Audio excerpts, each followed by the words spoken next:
Hello, soul family.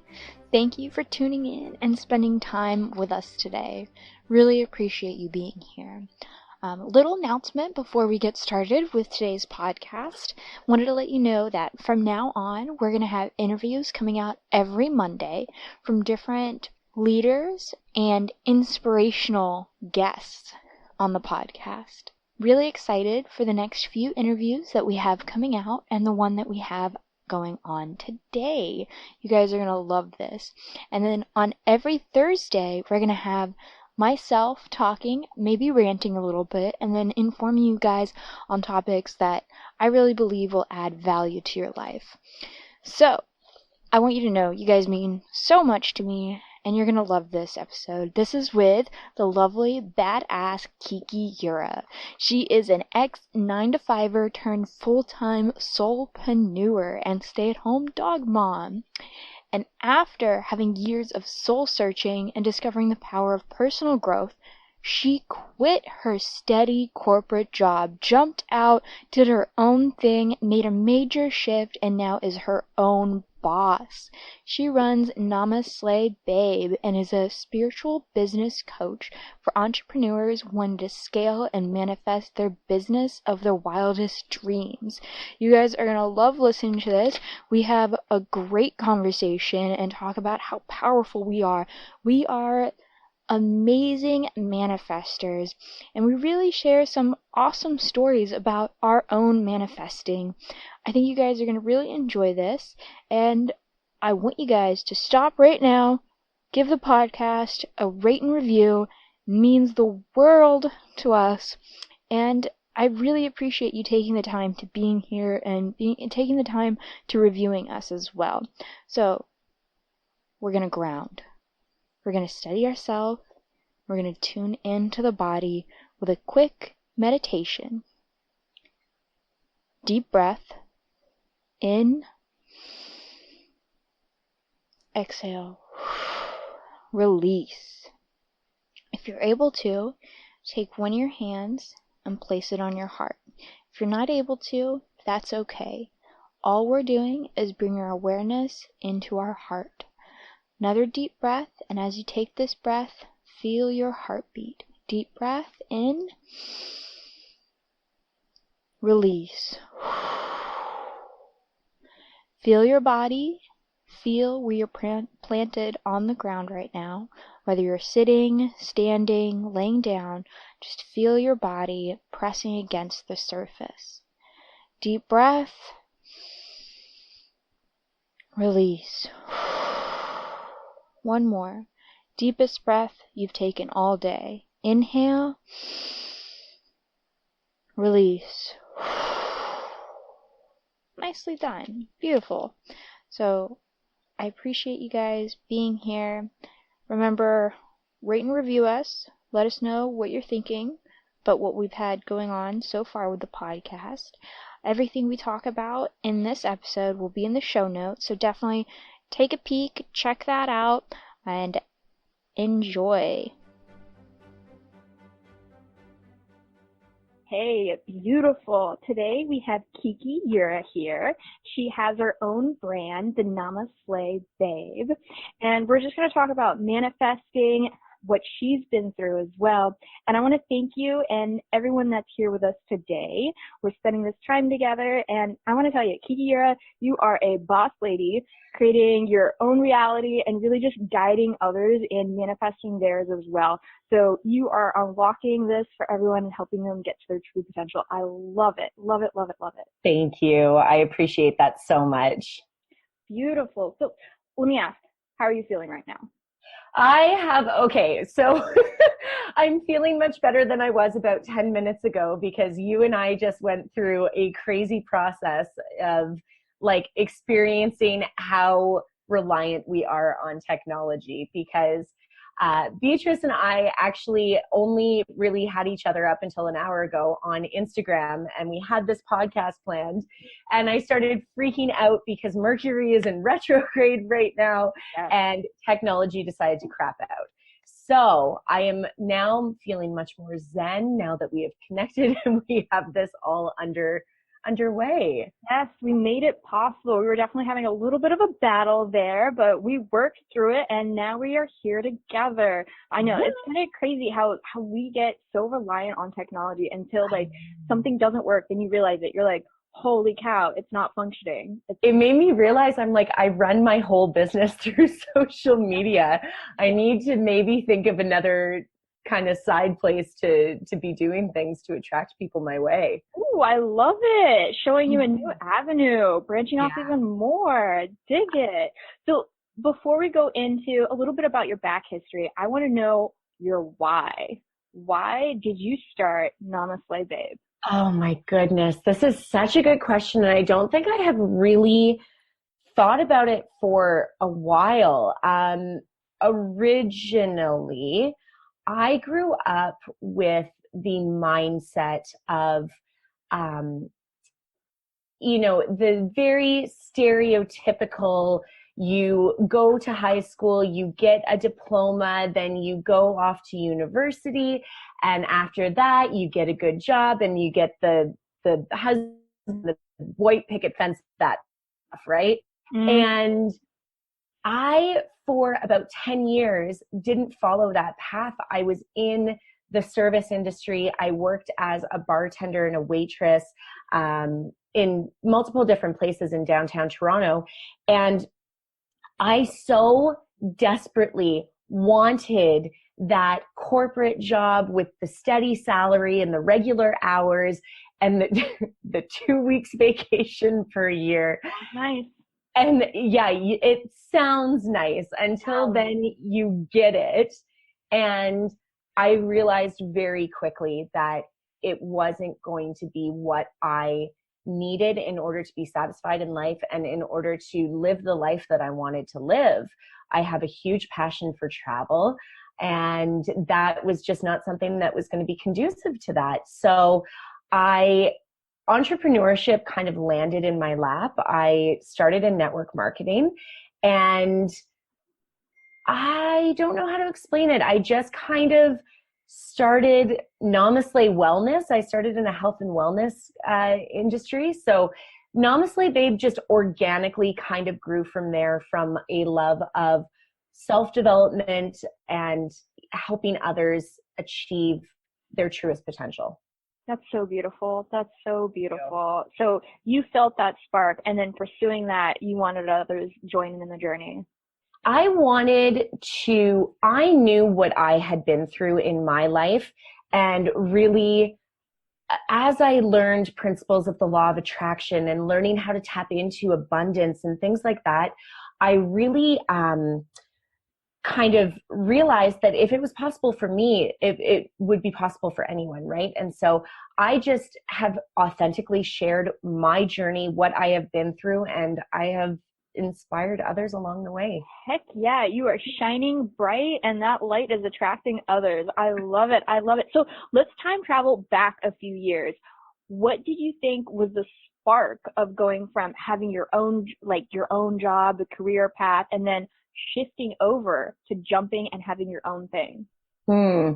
I saw what network marketing provided for others. I admired a ton of people at the top of my company, and I saw a girl who was only, 2 people removed from me in like my downline, and she was creating $1 million business. And I really just saw what was possible, but she was fueled by passion for health and wellness. And that was just not something that really sparked that joy in me. But I did have a passion for helping others. So I left that company. I started with a new one that was brand new, like straight out the gate, and was based in personal development and spirituality, which I loved because that was my passion. That was my calling. And then that company fell away. And so organically, I think the timing just worked out that I had just launched my own coaching business right before, like the month before the company fell away. Yes. And I had just left my corporate job a few months before that. So it was, Oh man, that was a very scary time, but a very exciting time at the. Yeah, I can bet. That's a big transition going from one to the other. How did it feel transitioning in between the two? I cried a lot at first. Yep, yep. Shed the tears, let it out. Yeah, because what had happened was I was the 68th person to enroll in this brand new company. So I was right at the very top. I was doing well. I had enrolled people. I was passionate about these products. And the company, I guess, unfortunately, was just mismanaged. And so they fell away. And I was hurt because I had brought these other people in with me who believed in the vision. It wasn't even for me, but then it was really a kind of like light bulb moment where I woke up and I said, okay, there is nothing I can do about this to change this outcome. So what am I doing to move forward? And that moment that I declared that I was over this last thing that I could not control and declared that this was the new path I was going to follow, I signed within 24 hours. I signed my first client and I had 3 consultations booked for that week. Oh, so powerful. So you think Yeah. when you changed the question, everything else changed from there? Every single time. I grew up in this, life circumstances had happened to me for so long that I grew up in a why me mentality and that victim mentality, as opposed to just stopping in that moment and recognizing my thought patterns and switching it to saying, okay, how has this happened for me, as opposed to why is it happening to me? Wow, I love that. I love that shifting this question can make such a big difference because you can get out of that victim. You're not entrenched anymore. You're shifting your whole perspective. So there was some fear going from having something steady to something not steady. How did you overcome that fear? It has taken a lot of my own personal mindset work. I think that because I was so prepared with, I have been doing daily personal development for the past 3 years. I have been doing, listening to podcasts, reading books, things that really help me with my own mindset and learning from others, having these mentors. And I think the more you work on yourself, the easier it is to have these little moments versus week, month long, year long, even fears and doubts and all of this. So it was just kind of easier for me to say, okay, I don't like the way that I'm feeling. So how do I shift out of it? Oh, I love that. I love that. Once you change and you kind of do little things to get going, your energy moves and just everything starts shifting. It becomes easier. And I like to say that, like, when you start doing that, synchronicities happen. It's 100%. The universe talking to you at that point. Absolutely. I feel that for me, it's daily meditation and journaling, especially. I do read often, but the meditation and even just like moving my body, making sure that I'm working out a couple times a week, for me, that is what makes me feel the most connected and the most tapped into source, universe, God, whatever you want to call it. Wow. I love that. And saying universe, source, God, I love those words because I think all of those words just mean a higher source than us. 100%. It's not religious versus spiritual. It's all the same thing. It doesn't matter who or what you believe in. It's just the fact of recognizing and acknowledging that there is something greater than us. Yep, and we're all connected to it. We just have to learn to tap into it. That's it. So let me ask this: when your kind of business is approached on manifesting, do you remember the first time you manifested something with intent? Yes. So I joke about this. The very first time I realized how powerful of a manifester I was when I manifested my partner. So he and I recently just split, but we were together in a 3-year-long relationship. And I had a friend who was going through a really rough time. She had just lost her mother.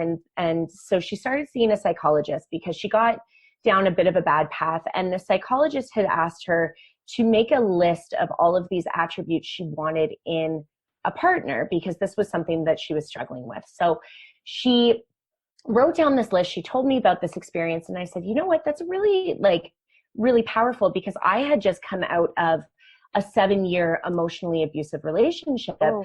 So it was on again, off again. It was a lot of energy spent in a wrong area.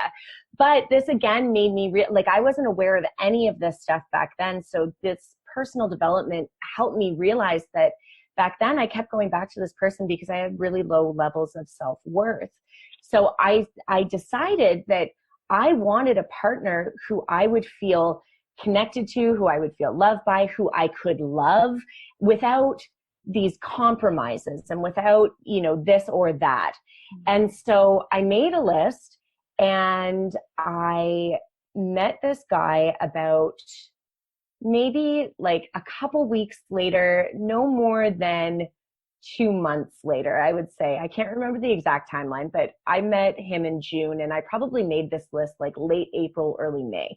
Okay. So I went and we met, and it was just, we met late one night and all of these things. And I didn't really think much was going to come of it. I was going to work away a couple weeks later. So we ended up staying in touch, and I just had this aha moment one night. I had completely even forgotten about the list, which I think is a powerful point of manifestation, is letting go of the outcomes. I like that. I had totally forgotten about the list. And one day I just had this aha moment of that list, this man.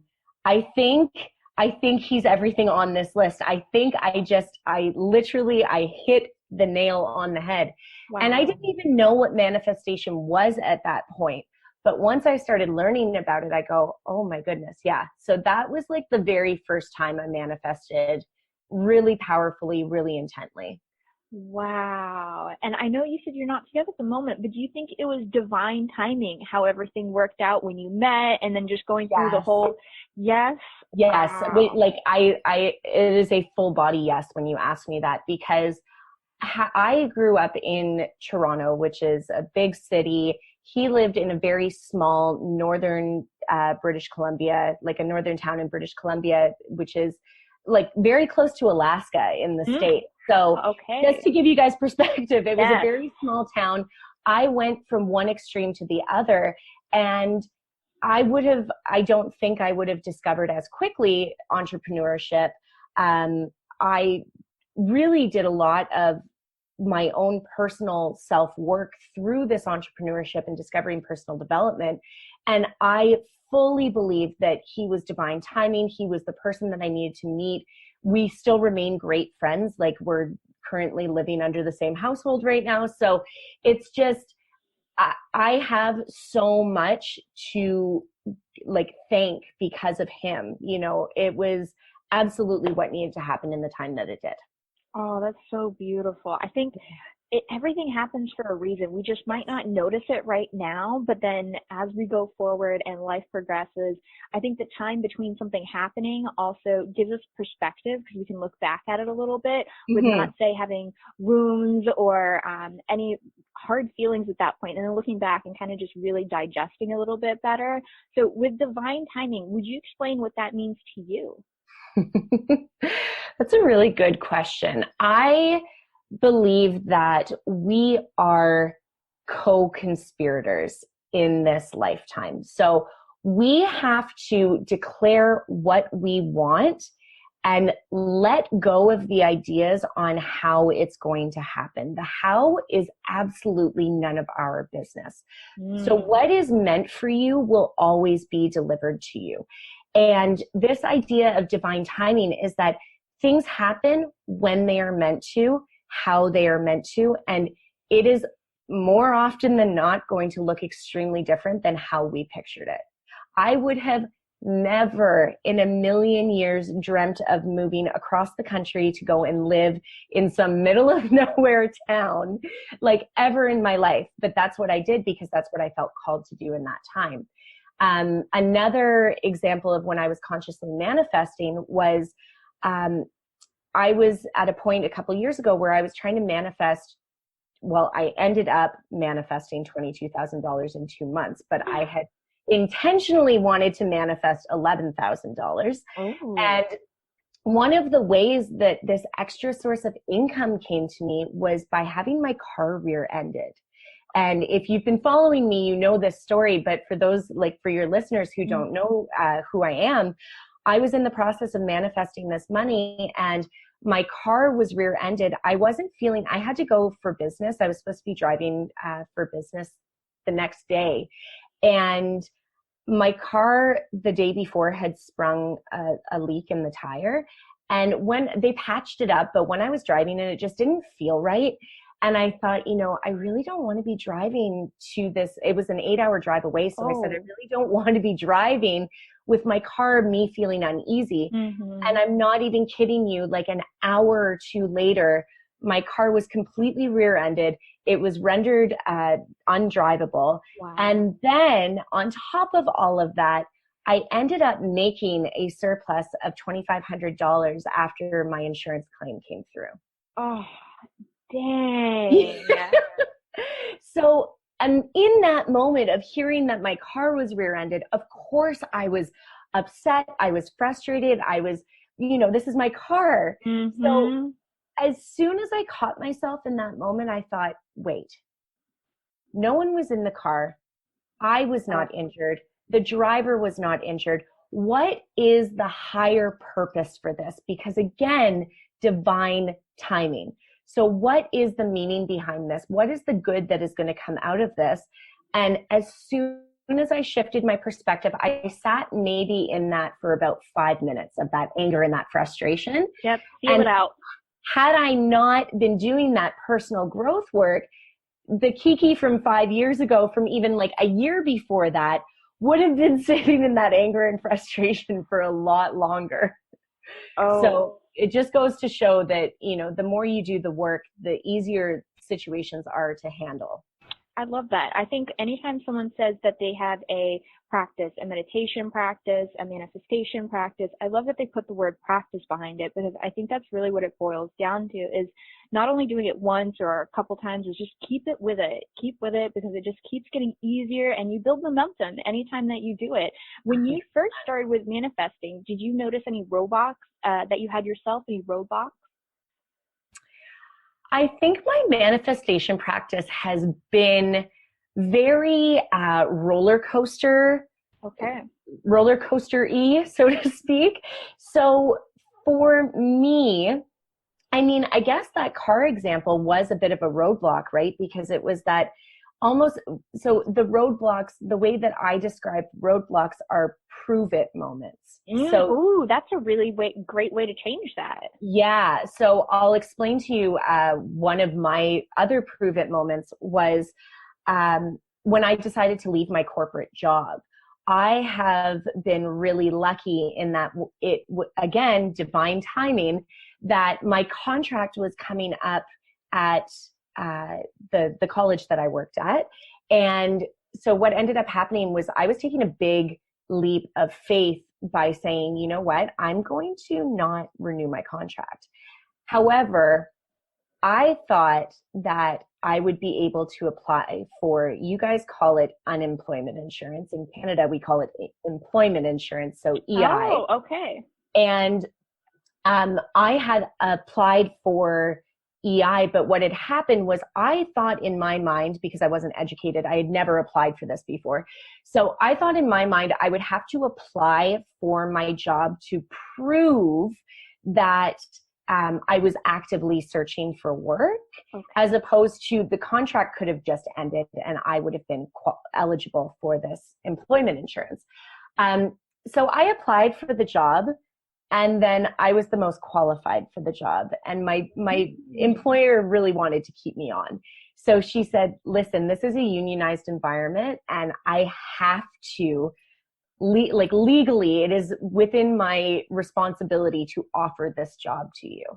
So I ended up, that was a huge prove it moment of, you know, what do I do? Because I've now put myself into this corner, and I had this fear that I could potentially lose my eligibility for employment insurance. So I even it was like that trust, that surrender, that faith. I went in and I removed my application. I went to HR and I pulled my application from the pile, I guess you could say. I don't know exactly like the lingo of that, but it was pretty much, I withdrew my application is what I did. And again, I had never applied for employment insurance. So I was really going on a trust and faith kind of, I believe that I will be supported no matter what happens, no matter what the outcome. And so that was a very big prove it moment for me, because I didn't want to continue in my full-time job. I knew that it wasn't serving me. I knew that I had a bigger purpose and more to do in this world than just sit in a windowless office all day. Yes, you leveled up. Yes. Heck yeah. I like Surrender and then level up. I love that so much. So let me ask this. Let's say if someone is having some roadblocks they're going through right now, some prove it moments, do you have any tips to kind of help overcome the first hurdles? Oh, goodness. That is a really loaded question. I am a full believer. So the first thing I will say is go and read You-ah, Badass by Jen Sincero. Oh, I love that book. She was really the one that was in the back of my head when I was thinking about these. She talks about jumping, like leap and the net will appear. And this is something that she did when she was leaving her corporate job as well. And I think that when you fully surrender to whatever it is, whatever the roadblock might be, worst comes to worst, like in my example, the worst case scenario was that I would have to look for another full-time job. Really, that's not the end of the world, right? I would be exactly where I was. So roadblocks, when it comes to these prove it moments, really ask yourself these hard questions of, what is the worst case scenario? What if I try and it doesn't work out? And so a lot of my meditation practice and my journaling practice has to do with these roadblocks, in terms of there's just some type of connection that happens when you put pen to paper and really get your thoughts out of your head and see them in front of you. You'll be like, am I really thinking that? Oh. Because that's your opportunity to go back and say why it's not true. Use real life examples of, a lot of the time it's our self-doubt, it's our limiting beliefs, all of these things. And you can say, well, no, I've done this in my life, so that's not true. This fear is irrational because I have faced my fears in X, Y, and Z moments in the past, So really, meditating and journaling, I find, are the two strongest things to help strengthen my faith and allow me to be more rational when it comes to the irrational stuff that goes up in your head. Mm-hmm. I love that, because like you said, it's kind of funny what the irrational thoughts that will happen in your head. It starts going in one direction, and then it goes, oh my gosh, well, what happened if this happened and then this happened? And if you can kind of put that same energy in a different direction instead of negative. I am so happy you said that. I am so much energy there. Because the what ifs start to spiral out of control. And I'm going to tell you, what if questions are excellent to ask yourself, but you're not asking yourself the right what ifs. You're saying, what if I fail? What if my family laughs at me? What if I lose all my friends? What if? But what if it all goes in your favor? What if you are wildly successful at whatever it is you choose to pursue? What if this is the thing that makes you the happiest you have ever been in your life? Those are the questions you want to ask yourself. Those are game-changing questions. I love that. And that's honestly, before starting this podcast, that's those type of questions that I had to ask myself. I was like getting a little worried in my own head. And honestly, I would like sweat before having a podcast, it like all up in my head. And I'm like, what am I thinking? This is literally just like these stress responses that happen when you get in those thoughts. It's the hormones, and then it starts flowing. And I love changing your questions and shifting that makes such a big difference.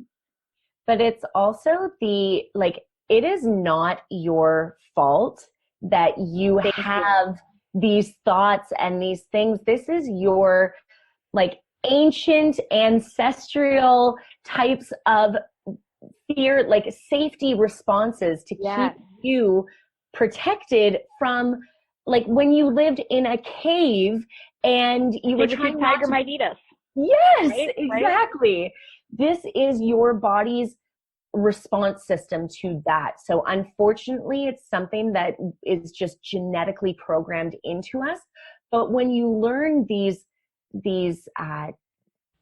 practices and how to shift your mindset and how to incorporate personal development, these things are still going to come up, but they're not going to come up as much as they used to. You got it. I love that.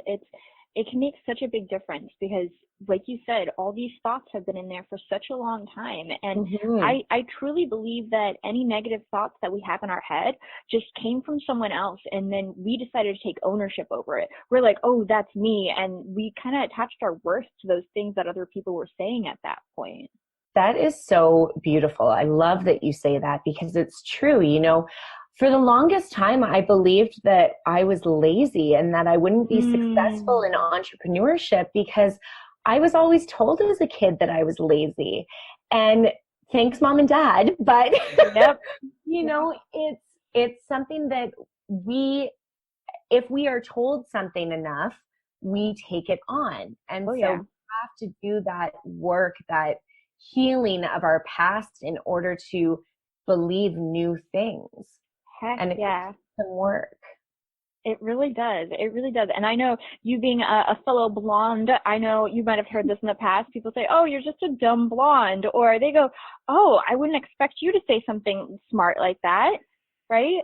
It's like changing that vision of what other people perceive you as to what you can actually be in your full power. I joke around. I take the power back by joking around saying I'm allowed one a day. Hey, oh my gosh, we're only human, right? We're only human. We're living in these fleshy bodies doing the best we can. Exactly. Oh, that's beautiful. I love that. So I know you mentioned that you said there's been some ups and downs, when you have those, I know part of it for me is just not sticking with the down moments. How do you feel about having those contrasts and moving out of that? Do you think having that contrast is important? Of course, because without the bad, without the lows, you really can't appreciate the good when it comes around. And something that I've learned to really relish in is when the good comes, to sit and appreciate and have so much gratitude for it. And when you're on that downspin, when the downs do come, it's understanding, first of all, giving yourself grace, because no one's perfect. Mm-hmm. We are going to have bad days. We are going to have bad weeks. You know, just as long as you don't let that stay, as long as you feel what you have to feel, you appreciate what your body is trying to tell you, what your surroundings are trying to give to you, and say, okay, well, you know, tomorrow I'm going to try to be a little bit better. Tomorrow, maybe this is going to pass a little bit, or I'm going to do something to make myself feel better. Get out of the house, go for a run, take a bath, do something to help me remember that it's not going to stay like this forever. I love that you use the word remember, because it is key. You got to remember, this too shall pass. We have had down moments, we have had up moments, but this is just a moment in time that we're experiencing right now to move forward. Absolutely. I love it. So I also have a couple fun questions for you. So this is just to get to know you a little bit better, other than what you're doing right now business-wise. Let me ask, do you have a favorite animal or spirit animal? So spirit animal would be a unicorn. Oh, yes, go mythical. I love it. I'm also, like, if anyone has ever read the book, The Universe Has Your Back by Gabby Bernstein, yes, she discusses asking for signs, and rainbows and dolphins are my signs. So I would say that dolphins are kind of my spirit animal as well. But I do have an adorable Borador. He is a lab and border collie mix. And his name is, Shadow. Oh, And Shadow. we call him Goober. Goober. Oh, I love it. Our dog Cleo, she gets called Potato more than like anything, I think. She gets, yeah, Princess Potato is usually Cleo is Princess Potato. Yep, she's my sweet potato pie. That is love adorable. that. Thank you. The fur babies, there's like, you gotta love them. They're the I best. love him like I feel like I would love a child. Oh, I understand. I would hold her sometimes and I'm like, you are like a little child that I had in a past life. You are my little fur animal. I love you to death. Is there a color that you're feeling right now or that you're drawn to? Pink. It's so typical, and it's funny because I am like a little edgy, and so it's funny that pink is my favorite color, but I love a mix of pink and black. Like those are my brand colors. But if you were to see me, right now I'm reading a book that has a pink cover. I have a journal that has a pink cover. My phone case is pink. My laptop case is pink. Like I have a bit of an obsession with the color pink. I love I'm wearing a pink shirt right Yes. Pink, the embodiment of femininity. I love it. Yes. I love it. And you said you were reading a pink book right now. Can I ask what book it is that you're reading? Yes, it is called Light is the New Black by Rebecca Campbell. It is so good, especially if you are a spiritual seeker or maybe trying to dip your toes into spirituality. She just does it really well. And I say that it's very easy to digest, even though I've been reading it for a few months. I don't always have the time to carve out for it. Yep, so understandable.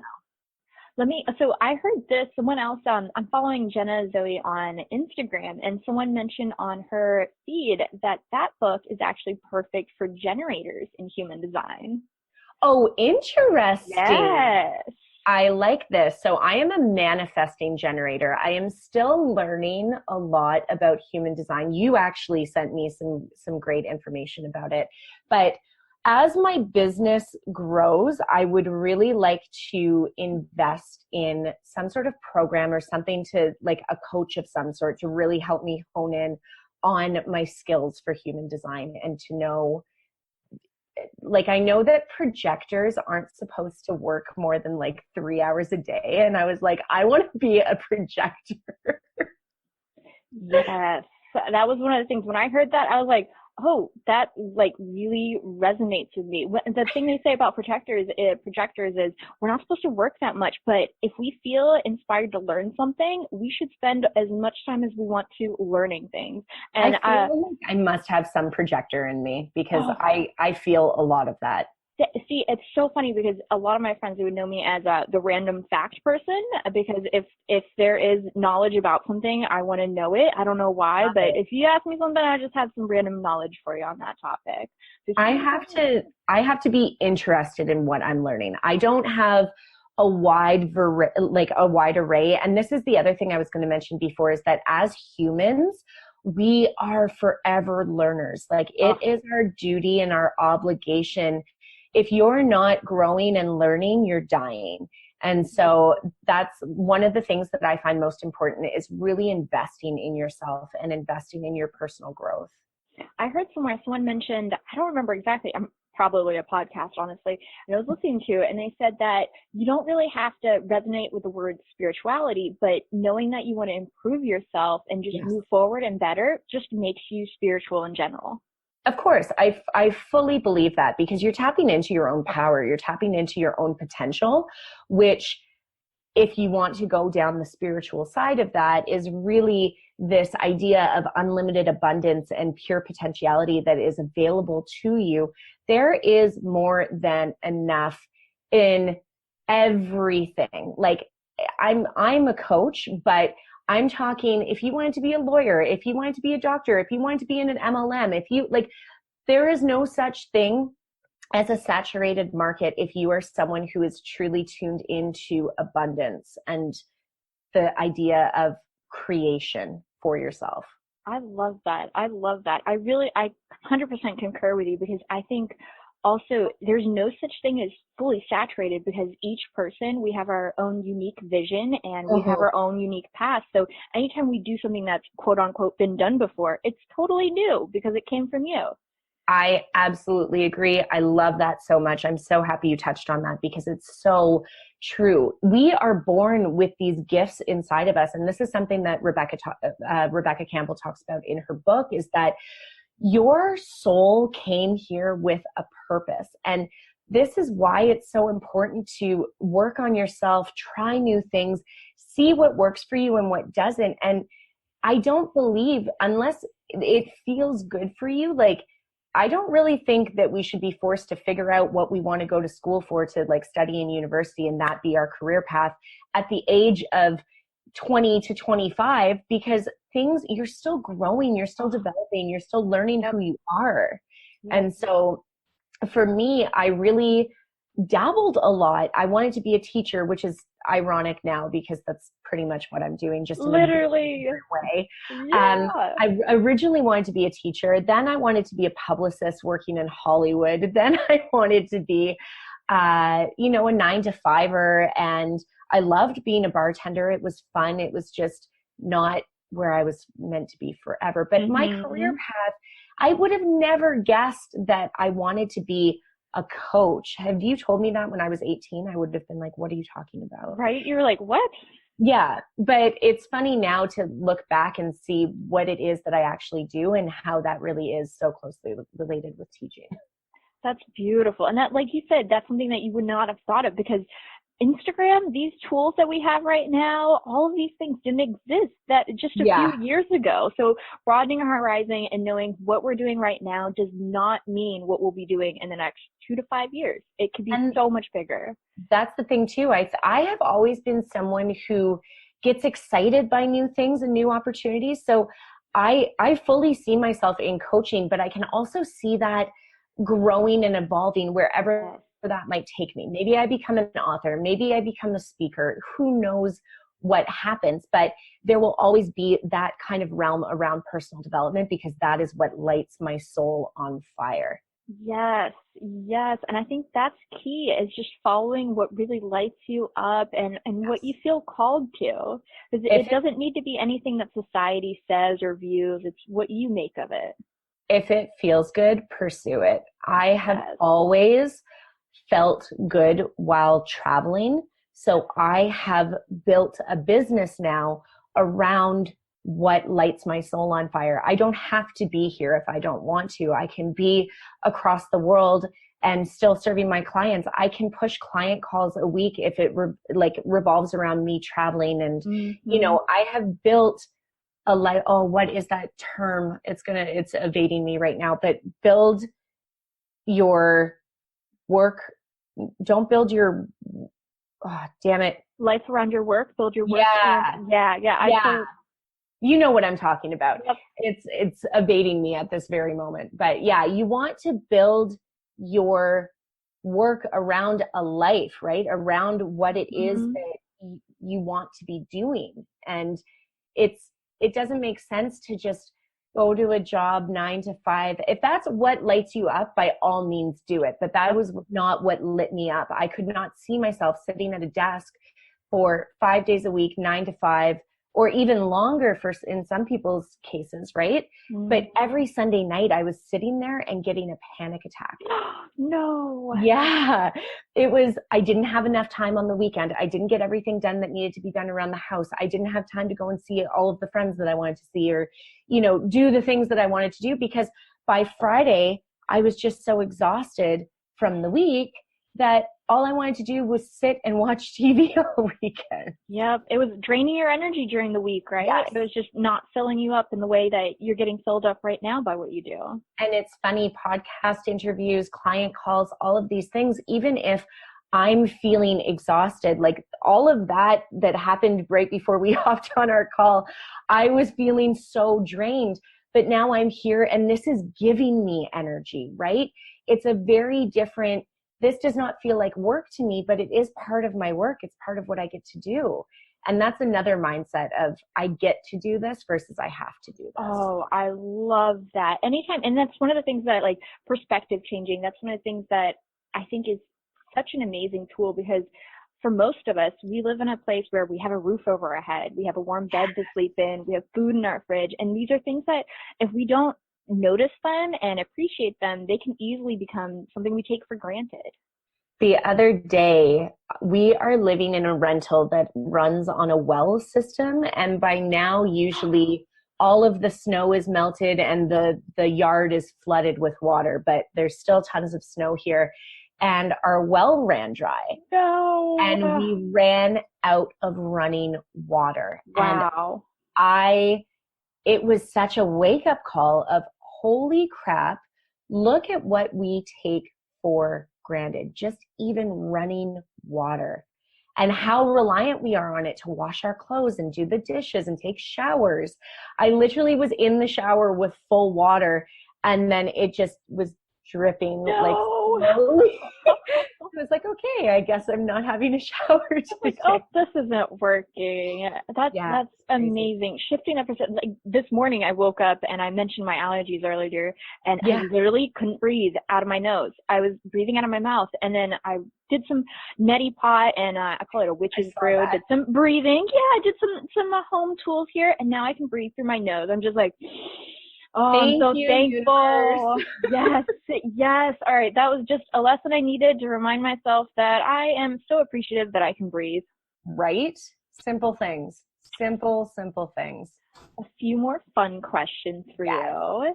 Do you have a Netflix show or any show in particular that you're watching, following right now? Oh, this is embarrassing. I am currently watching Nashville. Oh, and this is not a show I ever thought I would get into, but you know, when you watch a few episodes and then you become really invested, country music is not my thing whatsoever. There are a few songs that I can definitely get down to, but overall country music is just not necessarily my jam. But there's something about that show that I really just love. But Netflix shows that I am obsessed with, Suits. My partner and I would watch that all the time. I love Friends. Like, oh my gosh, my go-to all the time. And there's one more that I can't. We're watching those, like Making a Murderer, which was really good, and I think we watched the second. There was like an extension of it following like the new trial and stuff. So I'm all over the place with Netflix shows. I definitely don't watch as much as I used to, but currently Nashville, guilty pleasure. Nice. We're burning through The Last Kingdom right now, and it's like a Game of Thrones filler for us because I am itching for Game of Thrones to come out again. I loved all the dragons, everything mythical about it. So The Last Kingdom for us is filling that up, that hole a little bit for us right now. But I'll definitely check out Nashville. Let me ask, was there something in particular that really hooked you on that show? That's well, I don't want to. Don't spoil it. Yep.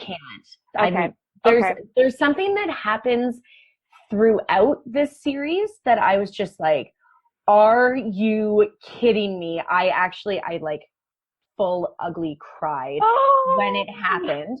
And now I'm just really invested to see how this show works. All right, your explanation there got me hooked. I'm going to have to check that out after this. Thank you. Add it onto my list. And favorite beverage, coffee, tea, or other?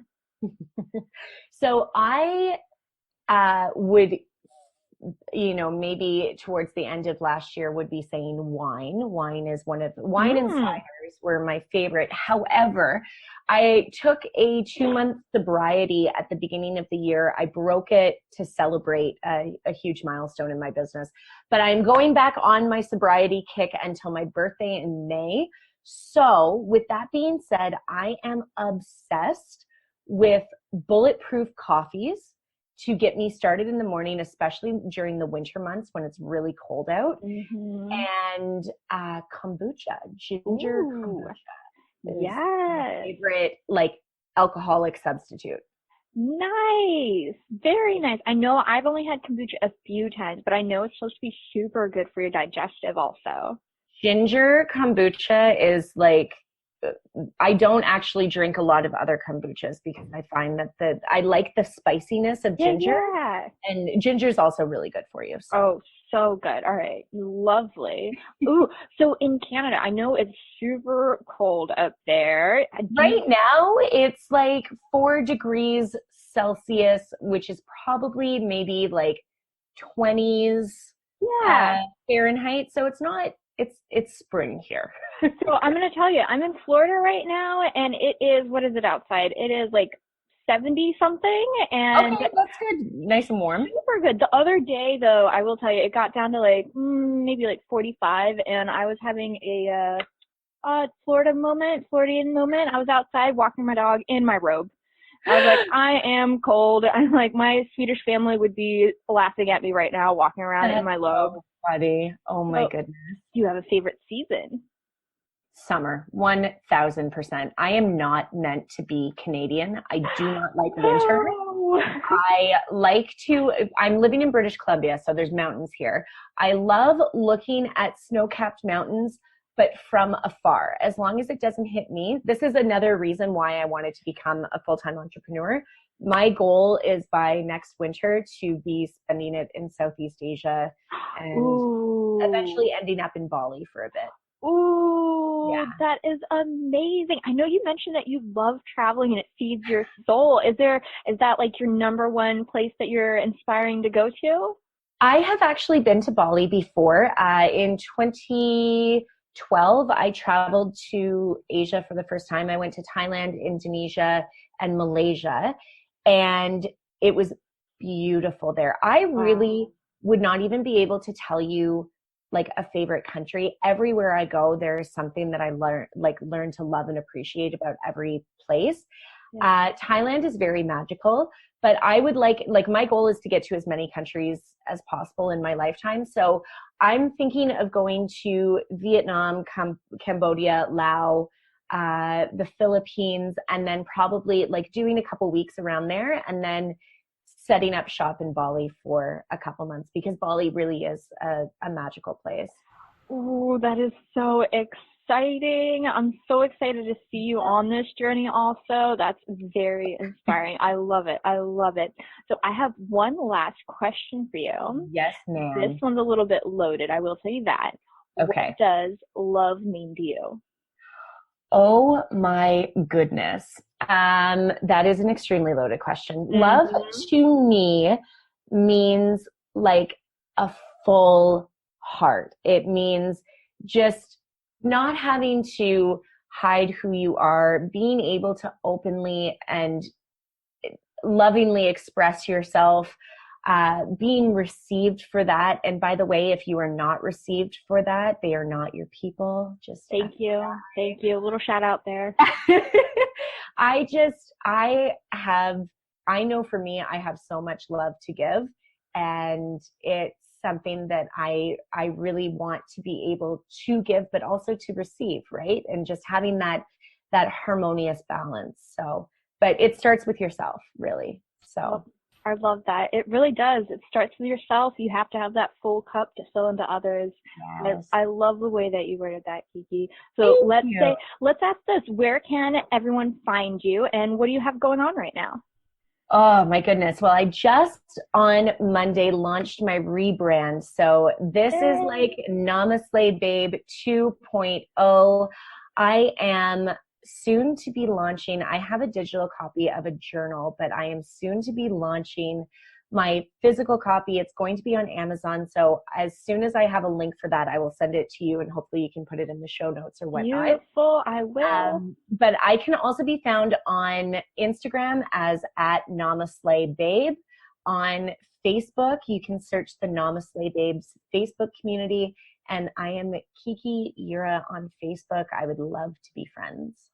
Lovely. And I will have your links in our show notes as well to make all it a little bit easier for all our listeners as well. Oh, it's been such a pleasure talking to you. And I'm going to say, I love the energy you have. I can totally feel it over the internet. It's beautiful spending time with you.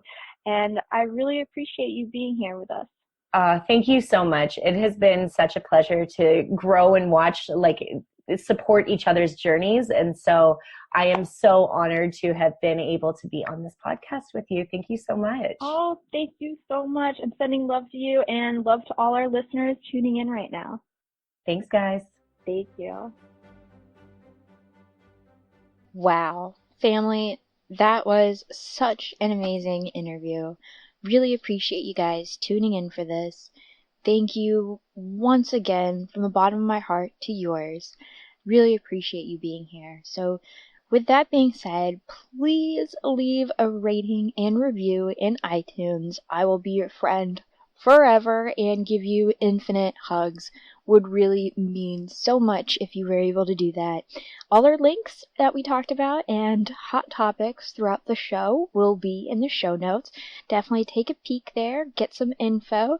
And with that said, hope you guys have a wonderful week, and I'll talk to you guys soon. Bye-bye.